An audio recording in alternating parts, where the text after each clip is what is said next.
এরপরে ইন্তেকালের পরে সমস্ত মানুষ একসঙ্গে এক জায়গায় হাজির হবে।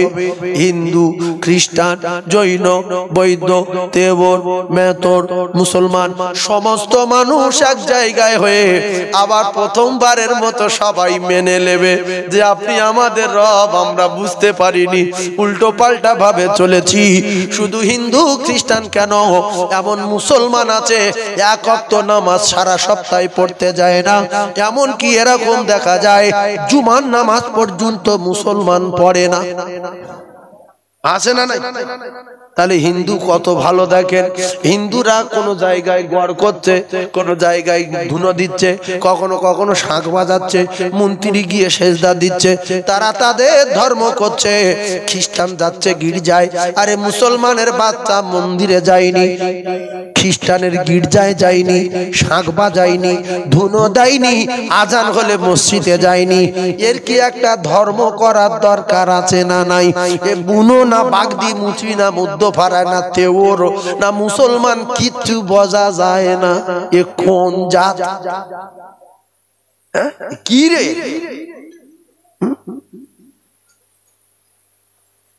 একটা পশু যদি ধর্ম করে, কলিজার টুকরা একটা গরু, একটা ছাগল, একটা হাঁস, একটা মুরগি, একটা ভেড়া, একটা গাঁড়ল, এরা যদি ধর্ম ফেল করে, দুনিয়ার মানুষ কিছুক্ষণের জন্য মালিক সেজে গাঁড়লের আষাঢ় মারছে, বিক্রি করে দিচ্ছে, ছাগলের বিক্রি করে দিচ্ছে, মুরগি ডিম দেয় না তার উপরে রেগে যাচ্ছে, হাঁস ডিম দেয় না বিক্রি করে দিচ্ছে, রাগ করে জবাই করে খেয়ে নিচ্ছে, গাভী গরু বাচ্চা দেয় না মাথা আগুন হয়ে যাচ্ছে, এ ফাউমালার খাওয়াবো না, এর পাশা মোটা হচ্ছে, কোমর মোটা হচ্ছে, কেবল আগুন লাগাবো। কষাই খবর দে রে, কষার খবর দিয়ে কষার হাতে তুলে দিল, গাভী গরু ধর্ম হলো, বাচ্চা দিতে হবে, দুধ দিতে হবে, যদি বাচ্চার দুধ না দিয়ে বাঁচা হয়ে যায়, ফাউ ভুসি, ফাউ সবজির খোলা, ফাউ খড়, ফাউ জাপনা খাবে, মালিক রেগে যাবে, রাখবে না, মালিক নিজে হাতে কষাই ডেকে তুলে দেবে। দেবে না, দেবে না। আর গরু যদি সকালে 10 কেজি দুধ দেয়, বিকালে 10 কেজি দুধ দেয়, প্রত্যেক বছরে একটা করে বাচ্চা দেয়, মালিক আরো ঘাস খুঁজে এনে খাওয়াবে, এটা গরু না আমার সোনা। কথা ঠিক না ভুল? আল্লাহ বলেন মা মিন দাবাতিন ফিল আরদি ইল্লা আলাল্লাহ রিজকুহা, শুধু মানুষের বাচ্চার না, तमाम পৃথিবী যত মখলুক আছে সকলের খাওয়ানোর দায়িত্ব আমি আল্লাহ আমার। আল্লাহ ভাত দেয়, আল্লাহ তরকারি দেয়, আল্লাহ রাত দিয়েছে, আল্লাহ দিন দিয়েছে, চন্দ্র দিয়েছে, সূর্য দিয়েছে, বাপের অক্সিজেন ফাউ অক্সিজেন টানছি, একটা টাকা আল্লাহ নেয়নি, বাপের রাতে আরাম করছি, আল্লাহ রাতের ভাড়া নেয়নি, দিনের বেলা আল্লাহ পাক সূর্য লাইট দিল, সূর্য লাইটের ভাড়া নেয়নি। আল্লাহ যদি সূর্য না তুলে দেয় অবস্থা ভালো না খারাপ? শুধু মাথা ঠুকবে। এবারে গাইবি আওয়াজ হবে, যদি সূর্য তুলতে চাও প্রত্যেকের মসজিদে 2 বিঘা করে জমি লিখে দিতে হবে, যার জমি নাই তার বাড়ি সূর্য যাবে না। কি হবে? এর কারেন্টের লাইট জ্বালান, সরকারের ভাড়া দেন না, কারেন্টের বিল দেন না, তা আল্লাহ যদি আজরাইলের পাঠায় যে ওর বাপের অক্সিজেন দিল ভেলোরে 3 লাখ টাকা, আর ও 7 মিলি অক্সিজেন টানছে, কোনোদিন পয়সা লেইনি, প্রত্যেক বাড়ি সূর্যর ভাড়া, পানির ভাড়া, পানি ফিল্টার করে আল্লাহ জমিনের তলার থেকে দিচ্ছে, পানির ভাড়া আর অক্সিজেনের ভাড়া আর রাতের ভাড়া প্রত্যেক মাসে যেতে হবে 3000 টাকা করে দিতে হবে। যদি একটা ফ্যামিলিতে 7 জন থাকে 21,000 টাকা, 5 জন থাকে 15,000 টাকা, এরকম প্রত্যেক বাড়িতে দিতে হবে। যদি না দেয় অক্সিজেন বন্ধ, ভাড়া তুলতে আসবে কে? আজরাইল। যদি না দেয় সঙ্গে সঙ্গে টুটি টিপে ধরবে। মানুষ থাকতো দুনিয়ায়? জোরে বলে। তাহলে আল্লাহ অক্সিজেন দিচ্ছে, পয়সা লাই না, পানি দিচ্ছে ফিল্টার, পয়সা লাই না। শুধু আল্লাহ যদি জমিনের তলার পানি বন্ধ করে দেয়, কিংবা 2 মিনিট অক্সিজেন বন্ধ করে দেয়, যারা খুব বিয়াড়া করছে অক্সিজেন বন্ধ, এই আল্লাহর এ ক্ষমতা আছে না নাই? কিন্তু আমরা অধিকাংশ মানুষ ভাবি যে অক্সিজেন বন্ধ হবে না, এ আপনি আপনি চলে, আপনি আপনি হয়। আল্লাহকে মানি না। যদি আল্লাহর মানতাম তাহলে আল্লাহর 5 বার ডাকে অন্তত একবার যেতাম। মানি না, এই জন্য খুব তাড়াতাড়ি গজব আসবে। বিশ্বাস করুন, পাকা বাড়ি প্রায় সবার হয়ে গেছে, একটাও মাটির বাড়ি নাই, দুটো একটা আছে। পাকা বাড়ি প্রায় সবার হয়ে গেছে, এ সব মাটির তলায় চলে যাবে, মানুষ বাচ্চা কাচ্চা সব সহ। এইবারে আল্লাহ বলছে তোরা যদি আরো কিছুদিন থাকতে চাস তাহলে আমি যতবার ডাকবো আমার বাড়ি যাস। বাঁচার জন্য বলবি আমি বাঁচাবো, জমির জন্য বলবি আমি জমি দেব, টাকার জন্য বলবি আমি টাকা দেব। আমি আল্লাহ জানালাম কুলিল্লাহুম্মা মালিকাল মুলকি তুতিল মুলকা মান তাশা। আল্লাহ বলতে আমি যার বাড়ি দিয়েছি, আমি যার গাড়ি দিয়েছি, আমি যার জমি দিয়েছি, আমি আমার কুদরতি খাজানা থেকে, মুলক থেকে আমি তার মাল দিয়েছি। ওর জমি ওর না, ওর বাড়ি ওর না, এমনকি ও নিজের জানের মালিক ও না। আমি যখন বলবো চলে আয়, ওর বাপ ঠেকাতে পারবে না। আইনামা তাকুনু ইদরিকুমুল মাউত ওয়ালাউ কুনতুম ফি বুরুজিম মুশাইয়াদা।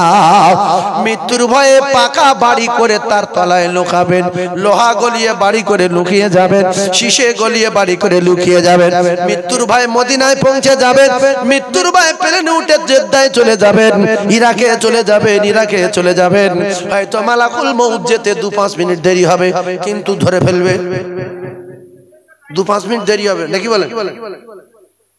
জি, প্লেনে উঠে যে আজরাইল ছুটে ধরবে তো নাকি বলেন? কোথায় যাবে তার নাম কি? মৃত্যুর ভয়ে অনেক টাকার মালিক প্লেন ভাড়া করে কোথায় যাবেন?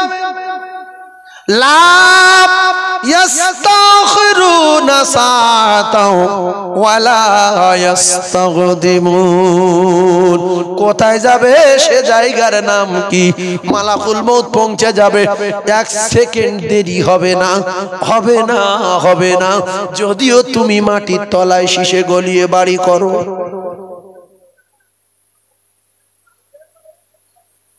ভাইজান আমার, মুমিনেরা, মুসলমানেরা, যুবকেরা, জওয়ানেরা, একটা মহল্লায় 500 মুসলমানের বাস। আজান হয়, 5 জন মসজিদে যায়, মসজিদ চলে। জলসায় 500 মুসলমানের বাস, জলসায় আসে 200-300 পাক খায়, জলসা হয়ে যায়। ও কলিজার টুকরারা, ঠান্ডা মাথায় বোঝার চেষ্টা করুন। নামাজ না পড়ে, জলসা না শুনে, কোরআন না পড়ে, রোজা না রেখে, পেশাব করে পানি না নিয়ে, আল্লাহর কসম আল্লাহর ক্ষতি করতে পারবো না। পারবো? সারা দুনিয়ার মানুষ যদি বলে আল্লাহ নাই, ভালো কথা। আর সবাই যদি আল্লাহর ওলি হয়ে যায়, ভালো কথা।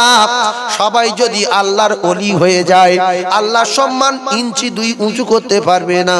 আর সবাই যদি কাফের হয়ে যায়, আল্লাহর সুতো খানেক বিউজ্জুতি করতে পারবে না।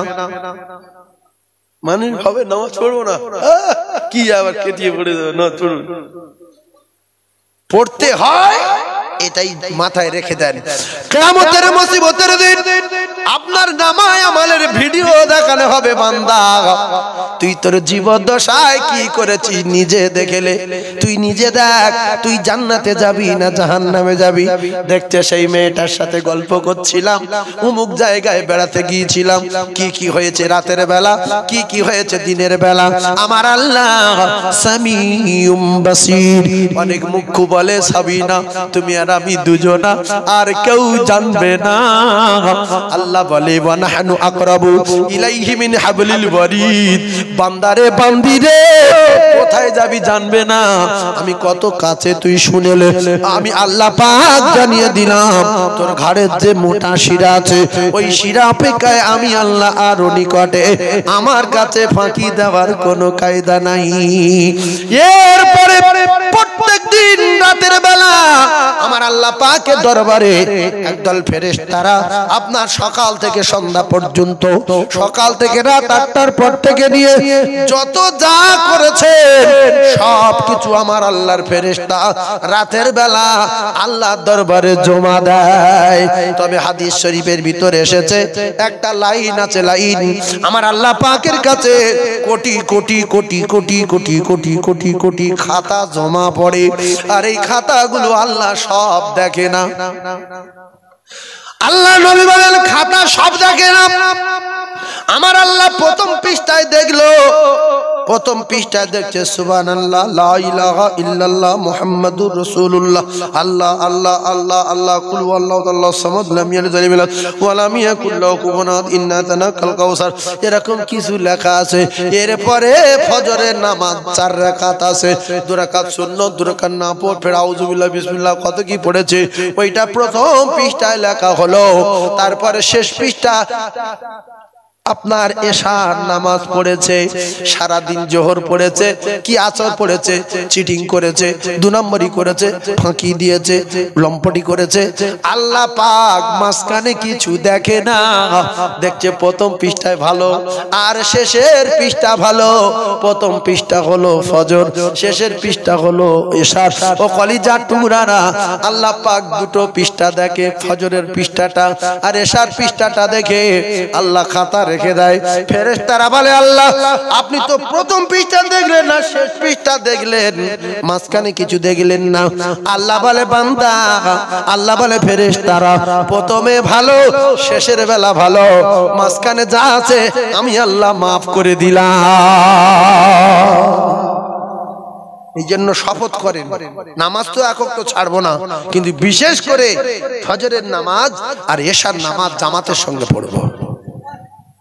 ফজরের নামাজ যত কষ্ট, আর আল্লাহ রাসূল জানান ফজরের নামাজ জামাতে পড়ে, এশার নামাজ জামাতে পড়ে কলিজার টুকরা মুসলমান যদি ঘুমিয়ে যায়, আল্লাহ রাসূল জানান সারা রাত অর্ধেক রাত দাঁড়িয়ে দাঁড়িয়ে দাঁড়িয়ে দাঁড়িয়ে ইবাদত করলে যে সওয়াব হয়, এই সওয়াব ওই বান্দা বান্দির নামায়ে আমালে লেখা হয়। জোরে বলুন, আর একটু জোরে বলুন। আর যদি কপাল ভালো হয় তাহলে যদি ফজরের নামাজটা জামাতে পড়তে পারে, আল্লাহ রাসূল জানান সারা রাত দাঁড়িয়ে দাঁড়িয়ে ইবাদত করলে যে সওয়াব হয়, ওই সওয়াব ওই নামাজের নামায়ে আমালে লেখা হয়। ঘুমিয়ে ঘুমিয়ে ঘুমিয়ে ঘুমিয়ে সারা রাত নফল ইবাদতের সওয়াব, দাঁড়িয়ে দাঁড়িয়ে ইবাদত করলে যে সওয়াব, ওই সওয়াব তার নামায়ে আমালে লেখা হবে।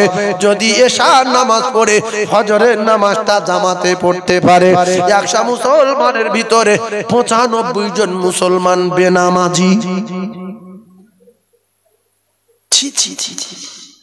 জোর করে পায়ে কুড়ুল মারছি, এত পাকা বাড়ি করছি, মার্বেল দিয়ে চৌকাট করছি, ভালো ভালো মেয়ে বিয়ে করছি, ফুটফুটে বাচ্চা হচ্ছে, এত তাড়াতাড়ি চলে যাওয়ার ইচ্ছা কেন? আরো কিছুদিন থাকতে ভালো লাগে না? আরো কিছুদিন বাঁচি না আমরা? আল্লাহ এত বড় বিশাল আসমানের নিচে আমাদের রেখেছে, কোটি কোটি নিয়ামতে ডুবিয়ে রেখেছে। আমরা চাল তৈরি করতে পারি না, আমরা গম তৈরি করতে পারি না, আমরা একটা লঙ্কা একটা সবজি তৈরি করতে পারি না। এগুলো সব আল্লাহর অর্ডারে তৈরি হয়। কেউ একটা ডিম তৈরি করতে পারে? জোরে বলেন পারে কি? একটা চাল পারে? সবকিছু পারনেওয়ালা করনেওয়ালা মালিক হলেন আমার আল্লাহ। তাহলে এই যে নিয়ামত আমরা খাচ্ছি, যে মালিক